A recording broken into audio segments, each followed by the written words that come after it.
Hello बच्चों, देखिए एक और क्वेश्चन आपकी स्क्रीन पर।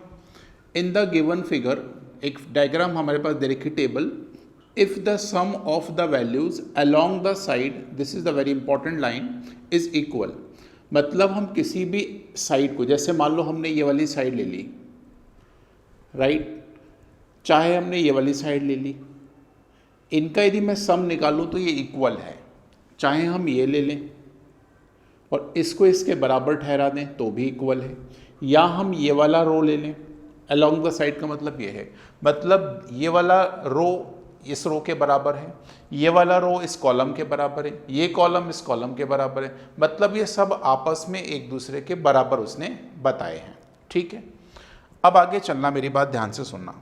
इतनी बात तुमको लग रहा है क्लियर हो गई है। ठीक है, तो उसने बोला है कि बताओ मुझे कि जो ABCDEF की वैल्यू होगी वो क्या होगी। तो अब मेरे पास जो ऑप्शन दे रखे हैं वो कहीं ना कहीं ABCDEF की दे रखे हैं। वैसे सवाल को ऑप्शन से ही बनाना ज़्यादा उचित समझता हूँ मैं, क्योंकि उसी से हमारा सही आंसर आएगा। बिना ऑप्शन के इस सवाल को यदि हम बनाने लग रहे होंगे ना तो ये बहुत खतरनाक तरीके से फंस चुका होगा। तो आइए इसमें हम लोग चर्चा करते हैं, क्या लगता है। तो देखो, मुझे मालूम है ये A होगा, ये B होगा, ये C होगा, ये D होगा, ये E होगा और ये F होगा। मैंने थोड़ा सा F के ऊपर नज़र दौड़ाई तो यहाँ पे 38 दिखा मुझे 3 जगहों पर, और एक जगह 44 दिखा। ऐसी यदि मैंने A पे नज़र दौड़ाई तो मुझे यहाँ 4 बार A दिख रहा, 3 बार 4 दिख रहा है और यहाँ पे 1 बार 9 दिख रहा है। और कोई सिमिलरिटी मुझे ऑप्शंस में नहीं दिखती। हाँ, 1, 3 और 4 में भी एक सिमिलरिटी दिखती। C के ऑप्शंस 20-20-20 हैं। तो अब देखो, ऐसे देखने जाए तो बहुत सारे क्लॉज हो सकते हैं। तो मैं एक चीज़ को पकड़ के चलता हूँ कि मैं एक ऐसी इक्वेशन ढूंढूं जिसमें F आ जाए। तो मैंने सबसे पहले ये वाली इक्वेशन ढूंढी, ये सबको जोड़ लेता हूँ मैं, क्योंकि ये अलोंग द साइड है।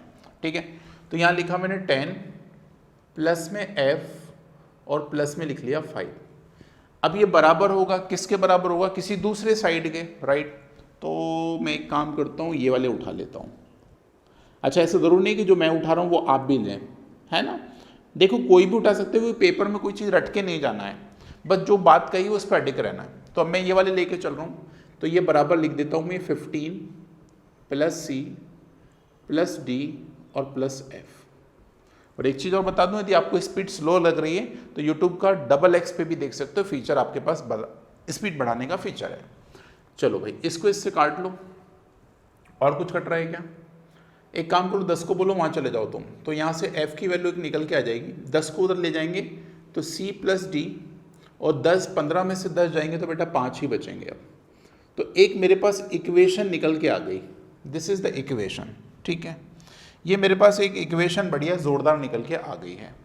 अब इस ज़ोरदार इक्वेशन से हम लोग ऑप्शन की मदद लेते हैं। तो ये तो 38 ही होगा यदि मैं ऑप्शन 1 उठाऊँ। मैं बारी बारी से बेटा ऑप्शन उठा रहा हूँ, ध्यान से देखना, है ना। अब मैंने F की वैल्यू क्या उठा दी? 38 इज इक्वल टू C और D। तो C और D पास पास में, तो ये दोनों को आपस में जोड़ लो तो 20 और प्लस 16 कितना हो जाएगा? तो आप बोलेंगे सर 36 हो जाएगा। और क्या इसमें 5 जोड़ने पे 38 आएगा? तो आप बोलेंगे सर बिल्कुल नहीं आएगा। मतलब पहला वाला ऑप्शन सरासर गलत हो गया। दूसरे ऑप्शन पे आ जाओ। दूसरे ऑप्शन पे चलें तो F की वैल्यू तो 38 यहाँ भी दे रखी है, 38, आ जाओ यहाँ पे चेक कर लो, बराबर। अब C और D को जोड़ना है अपन को, C और D, ये रहे C और D। तो 10 में और 13 में जोड़ेंगे तो भाई ये होंगे 23, और 23 में क्या 5 जोड़ने पे 38 बनता है? तो आप बोलेंगे सर बिल्कुल नहीं बनता। मतलब दूसरा वाला ऑप्शन भी गलत है दोस्त।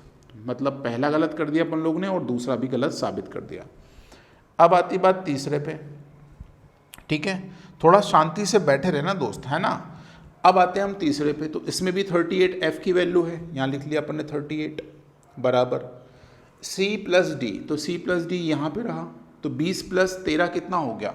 तो 20 प्लस 13 हो गए 33, कितने हो गए? 33। अब मुझे बताओ 33 में यदि हम 5 जोड़ दें तो ये आपको 38 मिलता है? तो आप बोलेंगे जी सर मिलता है। मतलब LHS RHS बराबर हो रहा है, तो इसका मतलब ऑप्शन नंबर 3 इसका सही आंसर होना चाहिए। तो अब इतना बढ़िया सवाल भी आपने आसानी से समझ लिया और आंसर निकाल लिया। तो पेपर की पॉइंट ऑफ व्यू से आपको इस तरह के सवाल की भी प्रैक्टिस करके चलना चाहिए। ठीक है, मिलते हैं अगले वीडियो में। Thank you.